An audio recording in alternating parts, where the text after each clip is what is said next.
जय हिंद। एक बार फिर से आप सभी का स्वागत है लाइव टाइम्स पर। तो आपको बड़ी जानकारी इस वक्त की बता देते हैं। चुनाव आयोग की तरफ से प्रेस कॉन्फ्रेंस में तारीखों का ऐलान हो चुका है। महाराष्ट्र और झारखंड में जो चुनाव होने हैं उसकी डेट्स आ चुकी है अजय। और इसके अलावा जितने भी बाईपोल्स होने हैं, उपचुनाव होने हैं, यूपी हो चाहे और बाकी के देश के अलग अलग राज्यों के सब जगह पे उपचुनाव के भी आ गए हैं। महाराष्ट्र में एक ही चरण में 20 नवंबर को वोट डाले जाएंगे, जबकि झारखंड में 2 चरणों में चुनाव होंगे। 13 और 20 नवंबर को वोटिंग होगी और उसके आखिरी चरण के तीसरे दिन यानी कि 23 नवंबर को नतीजे आ जाएंगे सभी चुनाव और उपचुनाव के। तो ये ऐलान हो गया है। चुनाव आयोग ने अपने प्रेस कॉन्फ्रेंस में बड़ी बातें की, तारीफ की कि जिस तरीके से हरियाणा और जम्मू कश्मीर में लोगों ने बढ़ चढ़ करके हिस्सा लिया और वहां पर साफ सुथरा चुनाव कराया गया, सबसे ज्यादा बरामदगी हुई तो हिंसा सबसे कम हुई। ये बड़ी बातें हुई और लोगों ने बढ़ चढ़ कर हिस्सा लिया। यही एक बार यहां भी कराया जाएगा। हर स्तर पर बड़ी कड़ी निगरानी रखने की व्यवस्था की गई है और पूरे प्रोसेस को तकनीक के इस्तेमाल से री-वेरीफाई करने के लिए, चाहे वो वीडियोग्राफी की बात हो, चाहे आप ऐप का सहारा ले सकते हो, जो इलेक्शन हेल्पलाइन है उसका सहारा आप ले सकते हैं और उसके जरिए नजर रख सकते हैं खुद एक एक मतदाता। तो विस्तार से जो बताया गया, लेकिन जो बड़ी खबर इस वक्त की, झारखंड में 2 चरणों में 13 और 20 नवंबर को वोटिंग और 23 को नतीजे, जबकि महाराष्ट्र में एक चरण में वोटिंग होनी है। एक ही चरण में और तारीख है 20। हाँ बिल्कुल। और देखिए कई बड़ी बातें जो हैं वो भी कही गई है कि क्या इंतजाम जो है इस बार देखने को मिलेंगे। सबसे पहले तो देखिए महिला पोलिंग बूथ जो है वो बनाए जाएंगे। साथ ही साथ जो बुजुर्ग है 85 साल के बुजुर्ग, वो घर से वोट कर सकते हैं, ये सुविधा भी दी गई है। और जो वोटर हेल्पलाइन नंबर है वो भी जारी किया जाएगा, जिसमें वोट्स की पूरी जानकारी जो है मतदाता ले सकता है। उसको यह हक है कि वो सारी जानकारी कि कहाँ उसको वोट डालना है, पोलिंग बूथ नंबर क्या है उसका, वो पूरी जानकारी मिल जाएगी उसको। इसके साथ ही साथ कुछ और भी बड़ी बातें जो है चुनाव आयोग की तरफ से कही गई। नई बात की है कि बैठने की भी व्यवस्था, चेयर्स भी लगाई जाएंगे। नवीन जी, मेरे ख्याल से ये पहली बार हो रहा है कि लाइनों में जो लंबी लाइनें लग जाती हैं। ये अर्बन वोटर पर काफी बात उन्होंने कही है कि अर्बन वोटर टर्नआउट कम हो रहा है, शायद इसको बढ़ाने के लिए और बुजुर्गों को सहूलियत हो, बुजुर्गों के लिए उन्होंने कहा खास तौर से बुजुर्ग लोग अगर काफी देर तक खड़े हैं और उनको रेस्ट की जरूरत है तो पूरी लाइन में भले चेयर नहीं हो, लेकिन बीच में चेयर्स लगाए जाएंगे कि कुछ देर पे आप बैठ सकते हैं। Welcome step definitely. हाँ बिल्कुल। जिस तरीके के लाइफस्टाइल में आजकल रह रहे हैं, अब बुजुर्ग के साथ साथ मैं तो कहूंगा कि अर्बन भी जो सीजन लाइफ जीते हैं, उनको अगर लाइन में 1 घंटे खड़े रहना पड़े तो उनके लिए भारी लगने लगता है और वोट डालने से बचने लगता है। और जो ये जो अनाउंसमेंट है, जो डेट्स आई है, देखिए महाराष्ट्र में एक फेज में चुनाव होगा, 20 को चुनाव होगा, 2 दिन बाद ही रिजल्ट आएगा। तो नवीन जी बिल्कुल, मतलब 2 दिन बाद टर्म खत्म हो रहा है 26 को। इट्स वेरी स्ट्रेंज मेरे लिए। हम काफी दिनों से इलेक्शन देख रहे हैं और हमको ये समझ में नहीं आ रहा कि अगर 23 को आपका रिजल्ट आ रहा है और आपके पास जस्ट 2 डेज है जिसके दौरान आपको स्टेक क्लेम करना है गवर्नमेंट फॉर्मेशन के लिए, और इफ देयर इज ये मिक्स वर्डिक्ट जहां पर क्लियरिटी नहीं है तो जिसकी एक अच्छी खासी संभावना दिखाई दे रही है इस वक्त। तो क्या ऐसी स्थिति में इस हॉचपॉच में क्या होगा, और क्या तब एक ही पॉसिबिलिटी जो हमको दिखाई दे रही है, क्या गवर्नमेंट तब ऐसी स्थिति में 26 को अगर खत्म हो जाता है तो ये प्रेसिडेंट रूल तब लगाना पड़ेगा और तब becomes that suits the centre people in the. तो आपको लगता है कहीं ना कहीं ये जो है, हम ये नहीं कर रहे हैं, बट हमको लग रहा है कि ये बड़ा जिस तरीके से बहुत स्मॉल विंडो दिया गया है, मतलब बीच में 2 दिन का गैप है, ये it does not make sense. I think ये अपने आप में हो सकता है कि इस पर विपक्ष के ऐतराज भी आए। पता नहीं क्या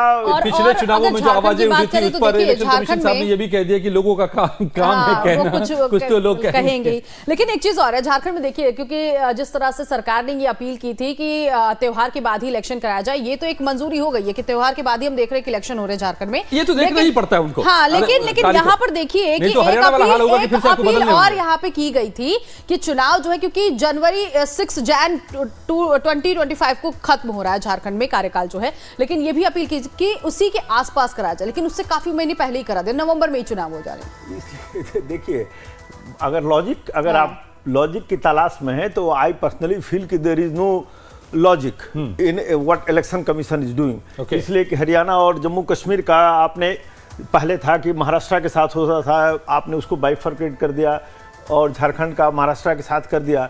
ठीक है, I am not saying. Social media पर सवाल भी उठे थे कि जो लोगों ने सवाल उठाए थे कि आप वन इलेक्शन वन नेशन की बात कह रहे हैं और 4 का एक साथ करा रहे हैं। I find it bizarre in some cases कि महाराष्ट्र जैसे बड़े स्टेट का, जो कि यूपी के बाद सबसे बड़ा इलेक्टोरल है, नंबर है, एक एक फेज में आप इलेक्शन करा रहे हैं, और बहुत सारे जगह जो हैं स्मॉलर स्टेट्स, आप बंगाल में जब होता है तो आप 7 फेज में कराते हैं। तो definitely it will raise eyebrow कि आप क्या जो अपोजिशन की तरफ बार बार ये उठाया जाता है कि प्राइम मिनिस्टर को कंपेनिंग करने के लिए, समय देने के लिए, आप जहां पर अपोजिशन रूल्ड स्टेट है और जहां पर आप स्ट्रॉन्गर नहीं है, you hold a staggered election. तो आज चूंकि यहां पर समस्या ये है, महाराष्ट्र में कैंपेन करने की जरूरत नहीं, यहाँ पर चूंकि विंडो नहीं है, आपके पास टाइम कम है, 26 के पहले आपको इलेक्शन करना है। दो रिपोर्टर्स भी इस वक्त हमारे साथ धीरज नजर आ रहे हैं यूपी से, और रांची से इस वक्त राजेश हमारे साथ। राजेश, अनाउंसमेंट हो चुका है, 2 फेज में इलेक्शन होंगे, 13 नवंबर पहला चरण और दूसरा जो है वो 20 नवंबर है, 23 को काउंटिंग वाला दिन होगा। तो राजेश, इसमें मैं एक चीज जोड़ देता हूं कि क्या सिक्योरिटी के लिहाज से पिछली बार 7 चरणों में चुनाव हुए थे, इस बार 5 चरणों में पिछले चुनाव हुए थे, इस बार 2 ही चरणों में। क्या इतने बेहतर अब हालात हो गए हैं झारखंड में और कोई दिक्कत पेश नहीं आएगी?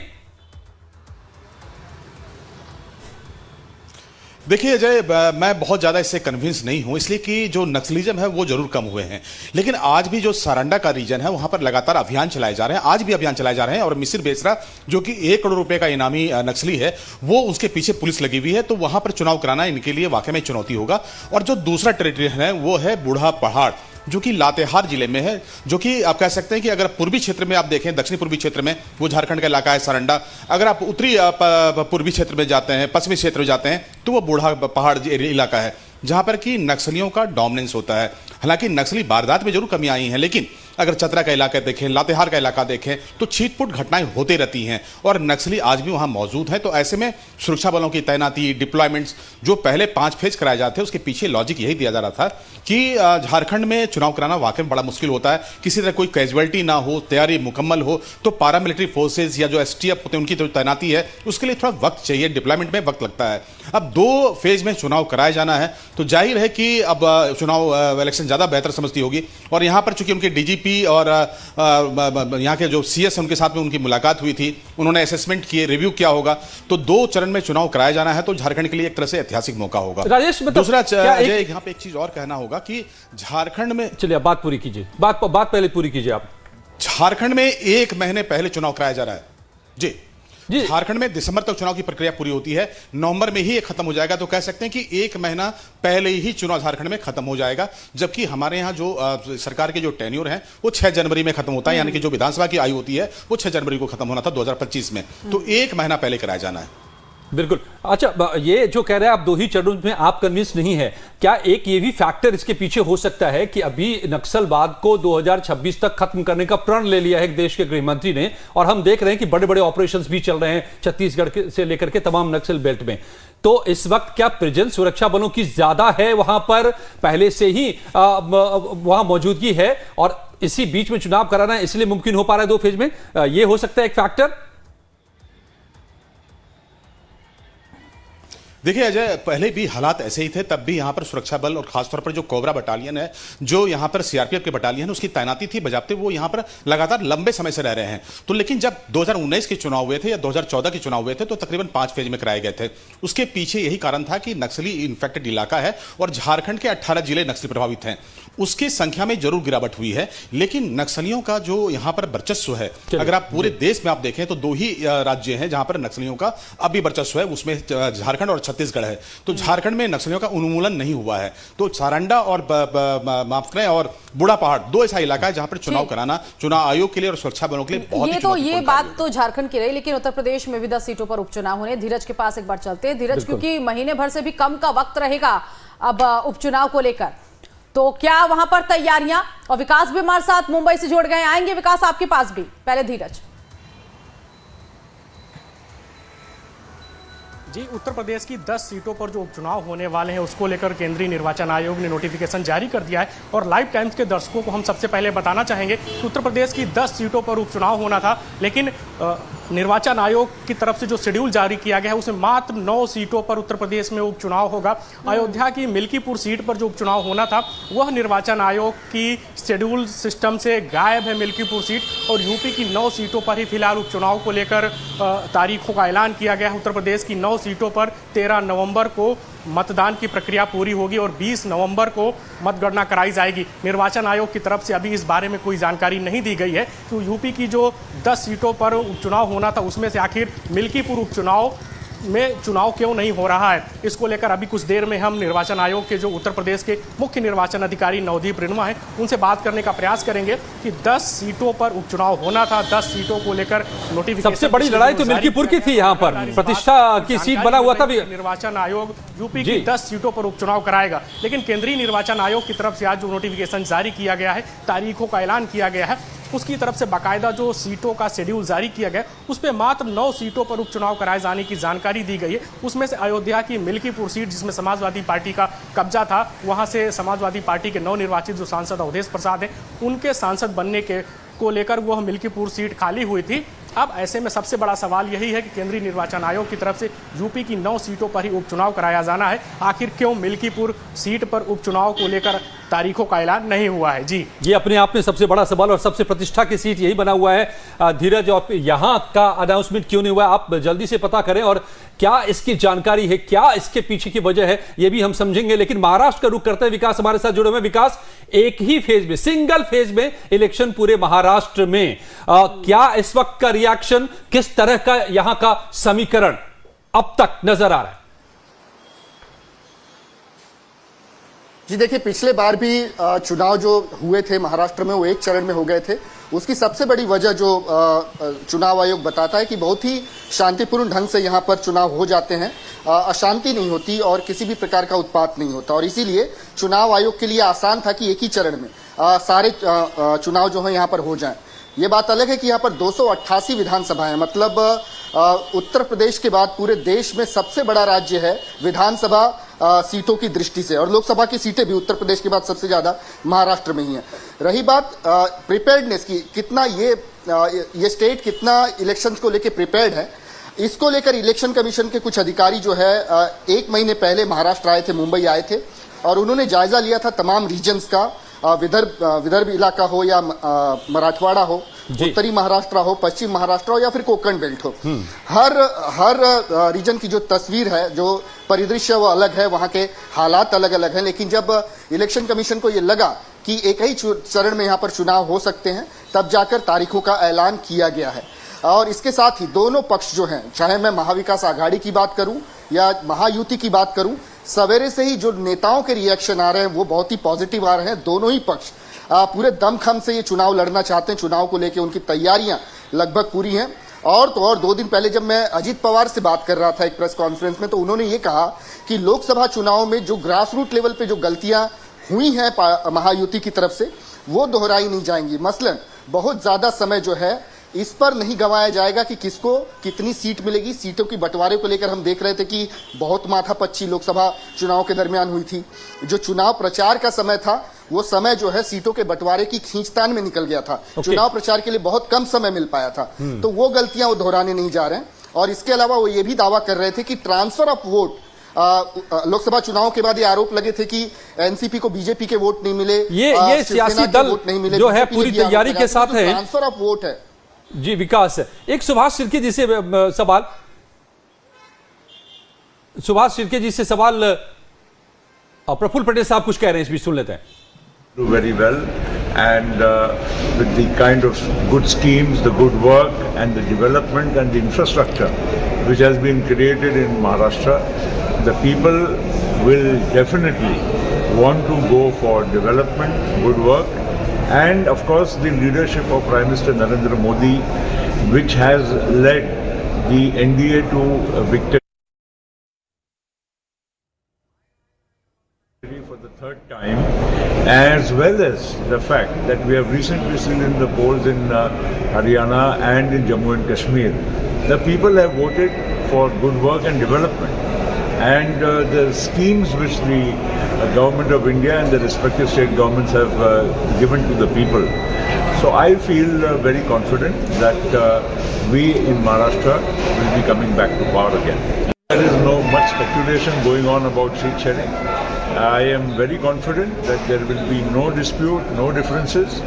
We have already resolved more than 3/4 of the seats between the 3 parties, and the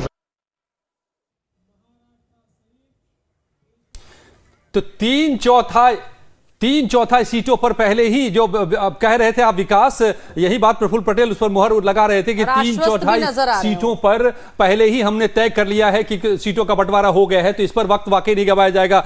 Subhash ji, आपसे एक सवाल, जो अभी नवीन जी यहां पर स्टूडियो में मेरे साथ बैठे हुए हैं, वरिष्ठ पत्रकार, इनका कहना था कि 3 दिन का ही विंडो छोड़ा गया है नतीजे आने और सरकार की जो मियाद है, इस विधानसभा की जो मियाद है, यानी 23 को नतीजे आएंगे, 26 तक आपको सरकार का गठन कर लेना है, वरना प्रेसिडेंट रूल। ये सिचुएशन आपकी नजर में क्या है, कैसा है?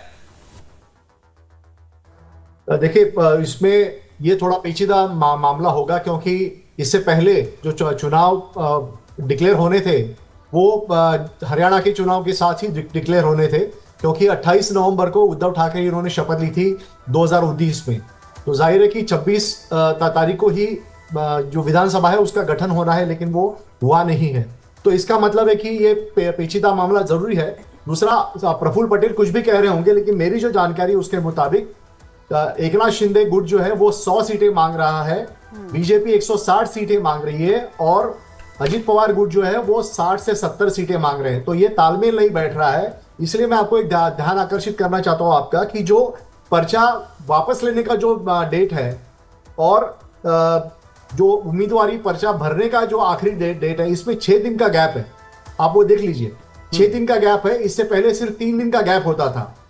जहां तक मेरी जानकारी है, अजित पवार गुट इस पर नाराज होके बाहर जा सकता है, और ये दोनों पार्टियों के लिए, एकनाथ शिंदे और बीजेपी दोनों के लिए आसान हो जाएगा।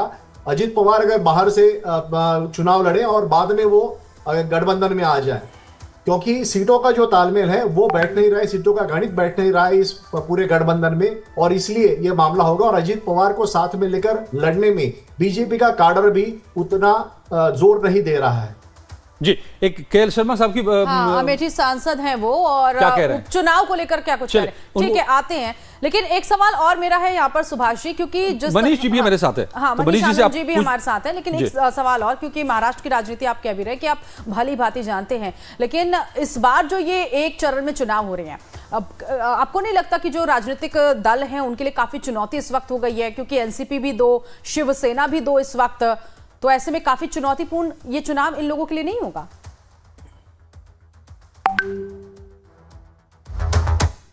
सुभाष जी, आवाज मिल रही है आपको मेरी?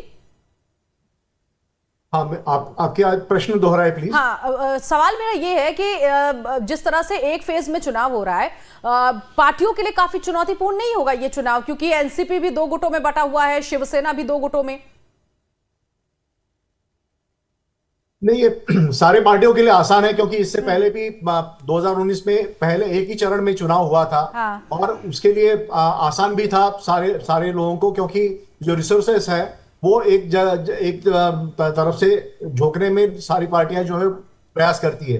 तो मांग पहले से ये थी कि चरण में चुनाव हो जाए, और एक चरण में चुनाव होने का फायदा भी होता है कि बाद में जो चीजें हैं, क्योंकि ज्यादा विंडो नहीं है, जिसका आपने देखा भी, ज्यादा विंडो नहीं है। 26 नवंबर को विधानसभा का गठन होना है, तो इसलिए एक चरण में जाना जरूरी था। बिल्कुल। तो सिर्फ अभी देखिए कि 28 दिन ही बचे हुए हैं जब चुनाव शुरू हो जाएंगे झारखंड में, और उसके बाद 7 दिन के बाद महाराष्ट्र में भी चुनाव हो जाएंगे। मनीष जी, आपका पहला रिएक्शन, जो शेड्यूल आया है 2 चरणों में झारखंड, 1 चरण में महाराष्ट्र, और बाद में नतीजे और सरकार गठन के बीच में 3 दिन का वक्त, जबकि नामांकन और वापस लेने में 6 दिन का वक्त, क्या कहना है आपका? 2 चरण में झारखंड में चुनाव कराए जाएंगे, और ये एक बड़ा मैसेज है कि अमित शाह ने जो छत्तीसगढ़ में कहा था कि नक्सल के खिलाफ अंतिम और डिसाइसिव बैटल जारी है, और अब ऐसा लगता है कि झारखंड में भी एक मैसेज दिया है कि नक्सलियों के ऊपर सुरक्षा जो हमारे एजेंसियां हैं वो अब ज्यादा हावी हैं। और झारखंड में हम देखेंगे तो 3 महीने से चुनाव प्रचार चल ही रहा था। भारतीय जनता पार्टी ने पूरे अपने तंत्र को झोंक रखा था। शिवराज सिंह चौहान, हेमंता बिस्वा शर्मा, इन लोगों के अलावा बाकी सारे मुख्यमंत्री, मोहन यादव वगैरह भी वहां पे लगे हुए हैं। अब झारखंड के चुनाव पर ज्यादा नजर हमारी रहेगी, क्योंकि वहां पर एंटी इनकम्बेंसी वाली बात चलती है। सरकार रिपीट वहां पर नहीं होती है, नया राज्य है, और अब कोई भी मुख्यमंत्री पूरा टर्म, सिर्फ अगर बीजेपी वाले की बात करें जो 2019 में था, उसके अलावा किसी ने पूरा नहीं किया। अब जो आदिवासी समुदाय को लामबंद करने की जो कोशिश है हेमंत सोरेन की, उसका बीजेपी कार्ड क्या निकालता है उस पर हमें ध्यान देना चाहिए, क्योंकि बीजेपी जिस तरह से Bangladeshi card will be on 23rd. It will be a first phase if one phase election in Maharashtra, and there are two phases for Jharkhand. What's your preparations, BJP? How BJP is going to going on the field to get their voters to attract? As far as Maharashtra is concerned, the Mahayuti Sarkar will clearly come back to power, as our Honorable Chief Minister and Deputy Chief Minister have said clearly that ये देने वाली सरकार है, देना bank है, लेना bank नहीं, लेने वाली सरकार नहीं। आप देखिए कि बहुत सारे ऐसे स्कीम्स हैं जिसमें लोगों को फ़ायदा हुआ है। लाडकी बहना योजना की बात करें तो 2.48 crore people have already received 1,500 in their bank accounts for 3 months at a roll। आप अप्रेंटिसशिप स्कीम की बात करें तो यंगस्टर्स, युवाओं को नौकरी मिला है। आप सिर्फ वो लोगों को की बात करें जो रोज़ ट्रैवल और कम्यूट करते हैं, उनको टोल का मुआवजा मिला है। कहीं ना कहीं हर एक वर्ग स्तर पे वोट बैंक की राजनीति न खेलते हुए ये देखना कि युवा, महिला, बुजुर्ग और जो गरीब है उनको इस सरकार से फ़ायदा हो, और लोग उन्हीं को वोट करेंगे जिन्होंने कर दिखाया है। तो when you have stability, you have good governance, you have a track record of the Mahayuti sarkar, why will they choose a Mahavinash Aghadi? So it's absolutely clear we are coming back. Opposition is continuously making remarks against the functioning of Election Commission of India. The Bala Saheb Thackeray, Shiv Sena's leader, who is LOP in Legislative Council of Maharashtra, stated that Election Commission is a servant of BJP. I was just listening to Rajiv Kumar ji, our Chief Election Commissioner, and he has rejected the charge of any faulty electoral practices, whether it's EVMs or pagers or trying to say that you can rig EVMs. This can only be the thought process of the opposition. जब उनकी जीत होती है तो कोई EVM tampering नहीं, जब हमारी जीत होती है तो सभी सवाल प्रश्न चिन्ह भी कीजिए, लेकिन औपचारिक रूप पे जहां आपको सब्सटैंटिव एविडेंस दे रहे हैं इस ईवीएम बैटल को लेके, राजीव कुमार जी ने स्वयं एक इंडिपेंडेंट एजेंसी है इलेक्शन कमीशन, उन्होंने सभी सलाह के साथ, प्रावधान के साथ। बीजेपी प्रवक्ता शाइना एनसी कम से कम बुलंद इस वक्त नजर आ रही हैं कि तमाम जो फायदे पहुंचाई है महायुति की सरकार ने, उसका फायदा चुनावों में मिलेगा। और अभी कल में ही जो टोल वाला जो था मास्टर स्ट्रोक, वो भी खेला गया। अभी कल ही अनाउंस किया है, शिंदे साहब ने खुद कहा कि ये हमारा मास्टर स्ट्रोक है। मनीष जी, आप बात पूरी कीजिए। आप कह रहे थे कि वाकई झारखंड में इस बार नजर रहेगी कि क्या इसका फायदा जो वहां एंटी इनकम्बेंसी है, लेकिन असली जो मुकाबला होने वाला है वो तो महाराष्ट्र का होने वाला है। और क्या आपको भी लगता है कि लोकसभा चुनाव के नतीजों के बाद एक धारा चली, हरियाणा में के नतीजों ने उस धारा को बदल दिया था, अब असली मुकाबला और असली फैसला इन दोनों राज्यों के चुनाव के नतीजों के बाद आएंगे, और वो आपको क्या नजर आ रहा है? महाराष्ट्र पर नजर रहेगी, क्योंकि कांग्रेस के पूर्व के अध्यक्ष राहुल गांधी ने एक कल मीटिंग करी थी और अपने पार्टी के नेताओं को महाराष्ट्र में बोला है कि ओवर कॉन्फिडेंट ना हो। महाराष्ट्र में हरियाणा का निश्चित रूप से प्रभाव दिख रहा है कि ओवर कॉन्फिडेंस में जिस तरह से हरियाणा का राज्य वहां जीता हुआ जो माना जा रहा था वो हार गए। तो ऐसे में महाराष्ट्र में वैसे भी सीट एडजस्टमेंट में भी उनका काफी हमें लगता है कि हेडेक वहां पर होने वाला है, जैसा कि बीजेपी गठबंधन में होने वाला है। लेकिन महाराष्ट्र में जो लोकसभा का नतीजा था वो एक तरफा था, और उस नतीजे को अगर हम विधानसभा में परिवर्तित होते हुए देखते हैं तो एक तरफा मैंडेट अपोजिशन इंडिया ब्लॉक के फेवर में आना चाहिए। और दूसरी बात है कि जो रिजर्वेशन का जो मुद्दा है महाराष्ट्र में, मराठा रिजर्वेशन का, वो बहुत हावी है, जिसका जवाब बीजेपी अब तक दे नहीं पाई है। इसलिए बीजेपी महाराष्ट्र की राजनीति में बैकफुट पर रहेगी, और इसलिए आप देखेंगे कि पूरा का पूरा जोर जो है बीजेपी की तरफ से वो झारखंड के ऊपर है। पिछले 3 महीने से जिस तरह से कैंपेन किया जा रहा है, शिवराज सिंह चौहान केंद्रीय मंत्री निरंतर रूप से झारखंड में ही देखे जाते हैं, हेमंता शर्मा पूरे के पूरे झारखंड में देखे जाते हैं, और प्रधानमंत्री नरेंद्र मोदी ने भी बांग्लादेशी इन्फिल्ट्रेशन वाला मुद्दा जो है उन्होंने उसको भी हवा दिया है। और यहाँ तक कि बांग्लादेश का जो विदेश मंत्रालय है वहां भारत के उच्च हाई कमीशन को जाकर के शिकायत भी किया गया था कि बांग्लादेश का नाम झारखंड के चुनाव में घसीटा जा रहा है। तो हम देख रहे हैं कि बहुत ज्यादा डेस्परेशन है बीजेपी के अंदर में कि कम से कम झारखंड का चुनाव जीत लें, क्योंकि महाराष्ट्र में मुश्किलें काफी ज्यादा होंगी। और झारखंड में चुनाव इसलिए जीत हो सकते हैं क्योंकि झारखंड की राजनीति की जो इतिहास है वो वहां पर सरकार रिपीट नहीं होती है, सरकार नहीं रिपीट होती है, इसलिए बीजेपी को भरोसा है कि ट्राइबल आइडेंटिटी मौका इस बार मिल जाए। और एक सवाल मैं नवीन जी से यहाँ पे भी लेना चाहूंगा, क्योंकि देखिए यहाँ महाराष्ट्र में तो मास्टर स्ट्रोक जो है एकनाथ शिंदे ने खेल दिया है, लेकिन क्या आपको लगता है कि चंपई सोरेन के बीजेपी में शामिल होने के बाद वहां पर भी एक मास्टर स्ट्रोक खेला गया है? देखिए चंपई सोरेन का कोई इम्पैक्ट नहीं पड़ा था, कोल्हार पूरा क्षेत्र। चंपई सोरेन को जो लाया गया था उस समय बीजेपी ये एक्सपेक्ट कर रही थी कि चंपई सोरेन के साथ 6-7 विधायक आ जाएंगे और वहां पर झारखंड में की गवर्नमेंट को टॉपल कर देंगे। वो हुआ नहीं। जिस तरीके से हेमंत सोरेन ने मैनेज किया तो कोई basically Jharkhand Mukti Morcha completely intact रह गया और चंपई सोरेन कोई इतना बड़े मास मोबिलाइजर और लीडर नहीं है कि वो पूरी झारखंड की राजनीति को इम्पैक्ट कर देंगे। उनका 1-2 सीट पर लिमिटेड इम्पैक्ट पड़ेगा। और ऐसे भी देखिए जेएमएम का बहुत ही स्ट्रॉन्ग प्रभाव है आपका, वो एक ही जानते हैं ट्राइबल वोट्स पर जो है उनकी बहुत ही पकड़ है। पिछले इलेक्शन में 28 जो आपके ट्राइबल सीट्स है उसमें 26 झारखंड मुक्ति मोर्चा ने जीता था। तो इसको अगर देखिएगा तो मेरा नहीं मानना है कि चंपई का फैक्टर बहुत इंपॉर्टेंट होगा, ऐसा आपको नहीं लगता है? सुभाष शिंदे जी से मैं एक सवाल समझना चाहता हूं, महाराष्ट्र की राजनीति के संदर्भ में जो बात कह रहे थे अभी मनीष जी, सुभाष जी, कि अगर लोकसभा के नतीजों को ट्रांसलेट करें तो इंडिया ब्लॉक के फेवर में ये दिखाई दे रहा है, लेकिन ये फैक्टर काम नहीं किया हरियाणा में। अगर हरियाणा में भी हम देखें तो 10 सीटों में से 5 सीटें ले गई थी इंडिया ब्लॉक, कांग्रेस जीत गई थी, मगर फिर भी बीजेपी के पक्ष में नतीजे आए। यहां पर महाराष्ट्र के हालात क्या आपको लगते हैं? क्या ट्रांसलेट होते नजर आ रहे हैं आपको लोकसभा के नतीजे, या हरियाणा का फेनोमेना हो सकता है यहां पर?